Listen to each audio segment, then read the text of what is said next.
My grandfather was studying a perfectly ripe cantaloupe when a piercing shriek tore through the calm hum of Riverside Market. The sound was unmistakable, Patricia Holloway. Everyone in Pine Valley knew her voice, the kind that carried authority born not of title, but of self-importance. After all, Patricia was the type to print her own business cards declaring herself the community standards coordinator. Grandpa looked up from the fruit display, his weathered hands still cradling the cantaloupe he'd been examining for 3 whole minutes. "Excuse me?"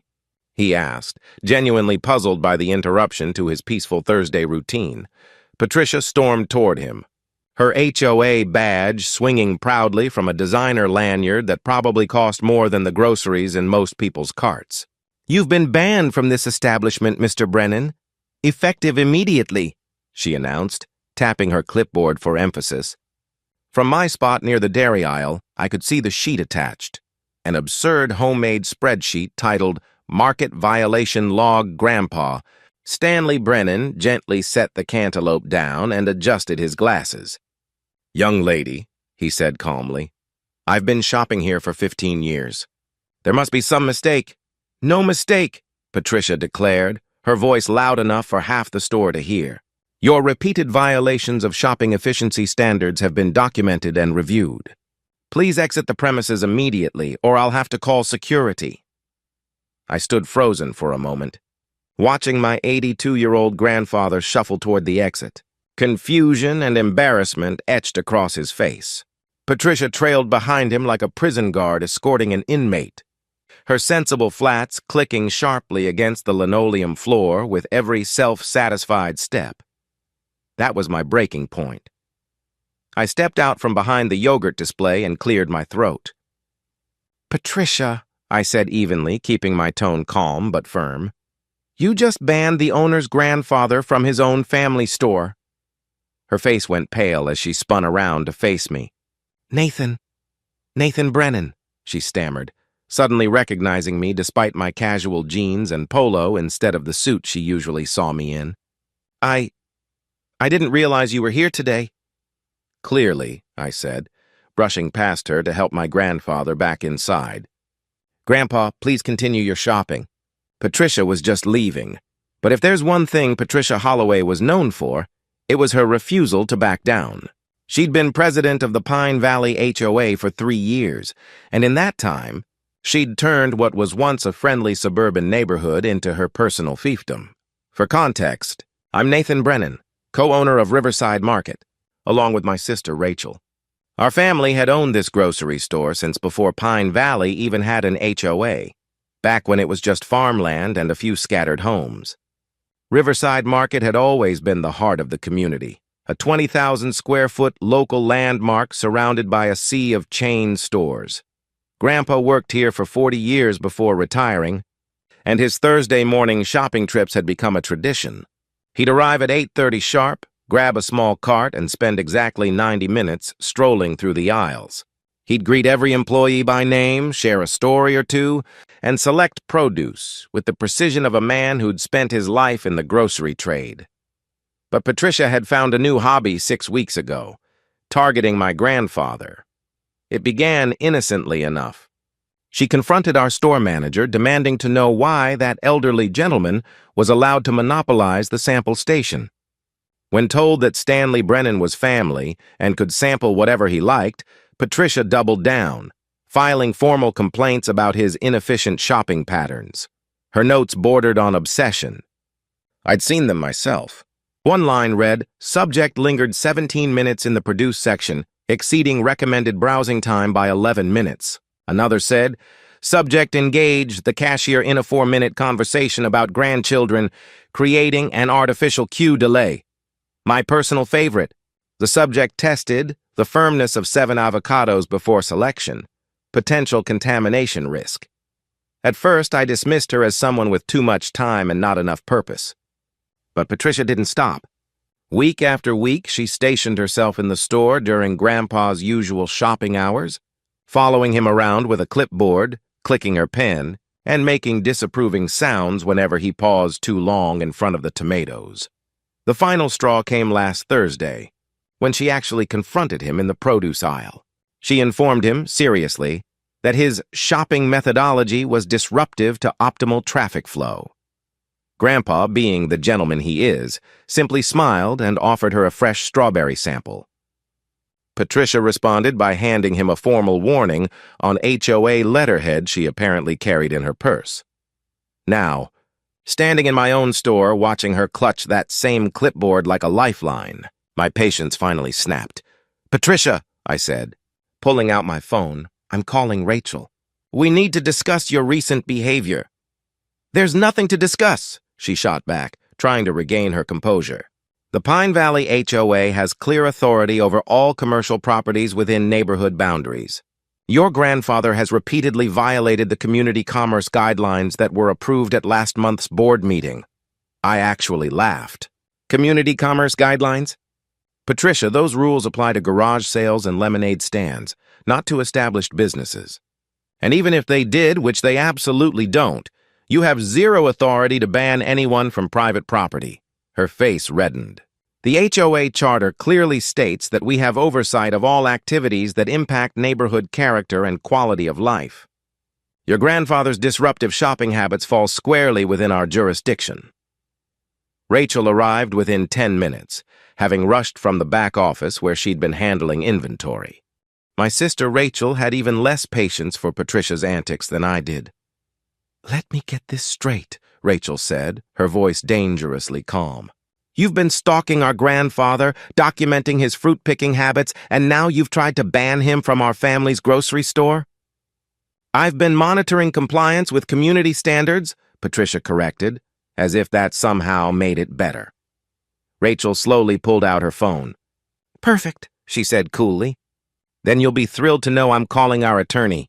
I'm sure he'll be fascinated to hear how the HOA president has been harassing an elderly man and interfering with a private business." Patricia's eyes widened in panic. "That's not necessary," she said quickly. "I was simply trying to maintain order and efficiency for all shoppers. By banning an 82-year-old man for taking too long to pick out fruit?" I asked, crossing my arms. "You do realize that my grandfather spent 4 decades building this store for the community, right? He knows every employee's name, their kids' birthdays. Half the people working here got their first jobs from him. And you want to ban him because he doesn't fit your made-up efficiency standards?" By now, a small crowd had gathered. Regulars who'd known Grandpa for years were exchanging disapproving looks aimed squarely at Patricia. Then Marcus Washington, our deli manager of 15 years, stepped forward. "Mr. Stanley taught me everything I know about running this counter," he said. "Man's a legend in this store. He can take as long as he wants, anywhere he wants." Patricia's posture stiffened. She was clearly outnumbered, but instead of backing down like a rational person, she decided to double down. "This is exactly the problem," she declared, raising her clipboard like a shield. "Favoritism. The old boys club mentality. The HOA exists to ensure fair and equal treatment for all residents." "Fair and equal?" Rachel's voice rose slightly. "You mean like when you fined the Hendersons because their grandkids left their bikes in the driveway for 20 minutes? Or when you sent Mr. Kim a violation notice because his rose bushes were 2 inches above the height limit?" I raised a hand before Rachel could continue listing Patricia's greatest hits. "Here's what's going to happen," I said firmly. "You're going to leave now. You're going to stop harassing our grandfather. And if I ever see you following him around with that clipboard again, I'll have you trespassed from this property." Patricia's chin lifted defiantly. "You can't do that. I shop here. I have rights as a customer." "Actually," I said, pulling out my phone and opening our lease documents, "according to our agreement with the Pine Valley Development Corporation, we have full rights to refuse service to anyone who disrupts business operations. Harassing other customers, especially elderly ones, qualifies as disruption." "This is discrimination," Patricia sputtered. "No!" Rachel said sharply. "This is the consequence. Something you seem completely unfamiliar with." Patricia's face twisted with fury as she turned on her heel and stormed out, announcing that she'd be calling an emergency HOA meeting to address this gross violation of community partnership standards. I wasn't worried. What Patricia didn't realize was that half the HOA board shopped at our market, and they adored Grandpa. Sure enough, that emergency meeting was a train wreck for her. Patricia showed up with a 20-slide presentation titled Commercial Entity Overreach in Residential Zones, complete with grainy security footage of Grandpa loitering in various aisles. The board lasted about 5 minutes before Helen Patterson, the treasurer, interrupted. "Patricia, that's Mr. Stanley you're showing up there," she said. "He helped my daughter get her first job when she was 16. Are you seriously asking us to support banning him from his own family's store?" Patricia tried to rally. "This isn't about personal relationships. It's about maintaining standards and protecting the shopping experience for all residents." "The only person disrupting anyone's shopping experience is you," board member James Lau shot back. "I've seen you following Mr. Stanley around with that clipboard." "It's creepy, Patricia." The vote that followed was swift and unanimous. Not only did the board reject Patricia's so-called community commerce guidelines, but they also voted to issue a formal apology to the Brennan family for her behavior. Patricia sat frozen in her chair as one by one. The board members shared stories about Grandpa's kindness over the years, how he'd helped them, hired their kids, or quietly donated to local causes.